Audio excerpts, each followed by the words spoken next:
Hello everyone, Manish here. Welcome to tax club. ये video में हम देखेंगे कि कौन से टैक्स पेयर्स को कौन सा आईटीआर फॉर्म एप्लीकेबल होता है। इनकम टैक्स के अंदर डिफरेंट आईटीआर फॉर्म्स होते हैं जो डिफरेंट टैक्स पेयर्स के लिए अलग अलग वो आईटीआर फॉर्म्स है। यूजुअली ये कन्फ्यूज़न होता है कि कौन से पर्सन को कौन सा आईटीआर फॉर्म फाइल करना है। तो ये वीडियो में इन डिटेल हम देखेंगे कि कौन से टैक्स पेयर्स को कौन सा आईटीआर फॉर्म एप्लीकेबल होता है। अगर आपने हमारा चैनल सब्सक्राइब नहीं किया अभी तक तो please subscribe my channel. Income tax के अंदर 7 फॉर्म्स होते हैं आईटीआर फॉर्म्स, आईटीआर 1, 2, 3, 4, 5, 6, 7। और ये डिफरेंट टैक्स पेयर्स को ये जो आईटीआर फॉर्म्स है वो एप्लीकेबल होते हैं based on their income and based on their entity status.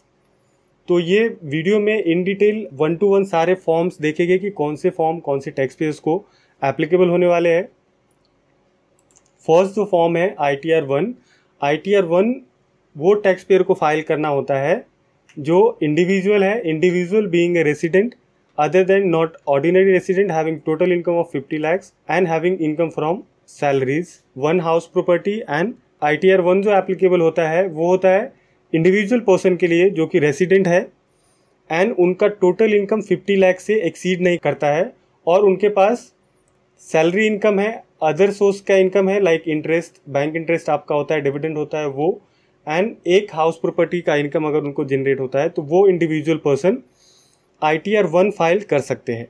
तो आईटीआर 1 उनके लिए होता है जो इंडिविजुअल पर्सन है, रेसिडेंट है और उनका टोटल इनकम 50 लाख से एक्सीड नहीं होता है और उनको सैलरी से इनकम जनरेट हो रहा है, अदर इनकम से जनरेट हो रहा है एंड 1 हाउस प्रॉपर्टी से जनरेट हो रहा है। अगर एक से ज़्यादा हाउस प्रॉपर्टी है या फिर टोटल इनकम साल का 50 लाख से एक्सीड होता है किसी इंडिविजुअल पर्सन का भी, तो उनके लिए भी आईटीआर 1 एप्लीकेबल नहीं होता है। सेकेंड जो आईटीआर है वो है आईटीआर 2। आईटीआर 2 अगेन इंडिविजुअल के लिए एप्लीकेबल होता है एंड एचयूएफ के लिए एप्लीकेबल होता है, बट उनका इनकम बिजनेस से नहीं होना चाहिए। आईटीआर 1 में हमने देखा था कि वो आईटीआर 1 इंडिविजुअल पर्सन के लिए है जिनका इनकम अप टू 50 लाख है और उनका जो सोर्स ऑफ इनकम है वो है from salary, other sources and 1 house property. वहीं दूसरे आईटीआर 2 किनको फाइल करना पड़ेगा जिनका जो इंडिविजुअल का 50 लाख के ऊपर इनकम हो रहा है या फिर मोर देन 1 हाउस प्रॉपर्टी का इनकम है, तो वो केसेस में उनको आईटीआर 2 फाइल करना पड़ेगा।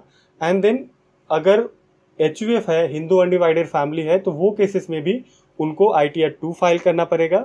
बट यहाँ पे कंडीशन है कि आपका जो इनकम सोर्स है आईटीआर 2 फाइल करने के लिए भी वो बिजनेस का नहीं होना चाहिए। बिजनेस इनकम है तो फिर आपको आईटीआर 2 भी एप्लीकेबल नहीं होता है। देन जो नेक्स्ट फॉर्म है ITR 3। ITR 3 individual and HUF के लिए है जिनका इनकम बिजनेस से आ रहा है, बिजनेस और प्रोफेशन से आ रहा है।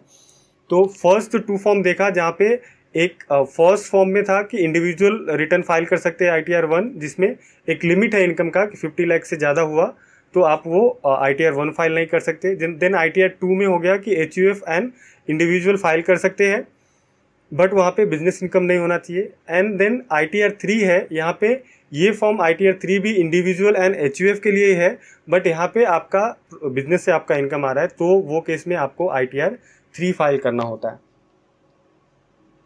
देन जो हमारा नेक्स्ट आईटीआर फॉर्म है वो है आईटीआर 4। अब आईटीआर 4 किसको फाइल करना पड़ता है? For individual HUF and the form other than LLP being a resident having total income up to 50 lakhs and having income from business and profession which is computed under section 44AD, ADA or 44AE and agriculture income up to 5000।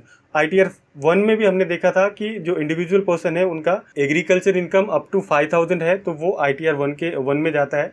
ITR 4 के अंदर भी individual HUF कोई partnership form है वो ITR 4 form file कर सकते हैं।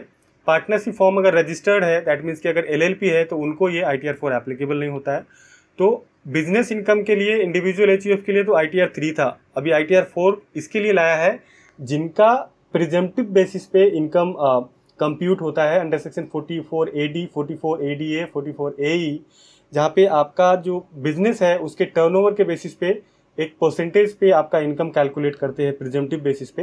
तो प्रेजेंटिव बेसिस पे जिसका इनकम कंप्यूट हो रहा है उनको आईटीआर 4 फाइल करना पड़ता है इंडिविजुअल एंड एचयूएफ को, या फिर कोई फॉर्म है उनका भी अगर 44AD, ADA एंड AE के अंदर कंप्यूट हो रहा है इनकम तो उनको ITR 4 फाइल करना होता है। देन ITR 4 के बाद जो हमारा रिटर्न है वो है ITR 5 एंड ITR 5 वो पर्सन के लिए है person other than individual, HUF, company and person filing ITR 7। मतलब कि ये एक्सेप्शन फॉर्म है कि बाकी के फॉर्म जो फाइल नहीं करते हैं वो ये फाइल करेंगे। नॉर्मली जो पार्टनरशिप फॉर्म्स होते हैं वो ये ITR 5 फॉर्म फाइल करते हैं। पार्टनरशिप फॉर्म का भी अगर प्रिजम्पटिव बेसिस से इनकम कैलकुलेट होता है 44AD के अंदर, तो वो केसेस में उनको ITR 4 एप्लीकेबल होता है। और अगर उनका 44AB में टैक्स ऑडिट लगता है तो वो केस में ITR 5 उनको फाइल करना होता है। देन जो नेक्स्ट फॉर्म है वो है ITR 6। ITR 6 कंपनीज के लिए एप्लीकेबल होता है, बट यहाँ पे एक एक्सेप्शन है। ITR 4 is for the companies other than the companies claiming exemptions under section 11। Income tax के सेक्शन 11 के अंदर अगर कोई कंपनी एग्जम्पशन क्लेम कर रही है तो वो केस में वो ITR 6 फाइल नहीं करेंगे। अदरवाइज बाकी जितने भी कंपनी है वो जो रजिस्टर्ड है कंपनीज एक्ट के अंदर, वो सारे के सारे कंपनी जो अपना इनकम टैक्स रिटर्न फाइल करते हैं वो ITR 6 के अंदर फाइल करते हैं। अभी सेक्शन 11 के अंदर एग्जम्पशंस क्या क्लेम होता है, तो सेक्शन 11 बोलता है कि exemption for income earn from the property held under charitable trust और सोसाइटी। चैरिटेबल ट्रस्ट या सोसाइटी का जो प्रॉपर्टी है उसके ऊपर कोई इनकम जनरेट हो रहा है और उसका एग्जम्पशन क्लेम कर रहे हैं, तो वो केसेस में ITR 6 नहीं फाइल कर सकते, उसमें देन आपको ITR 7 फाइल करना होता है। अगर आप ये एग्जम्पशन फाइल नहीं कर रहे तो कंपनी के केसेस में सारे कंपनी को ये ITR 6 एप्लीकेबल होता है। देन उसके बाद जो ITR फॉर्म है और लास्ट ITR है वो है फाइल करना for the person including company required to furnish the return under section 139(4)(a), 139(4)(b), 139(4)(c and 139(4)(d।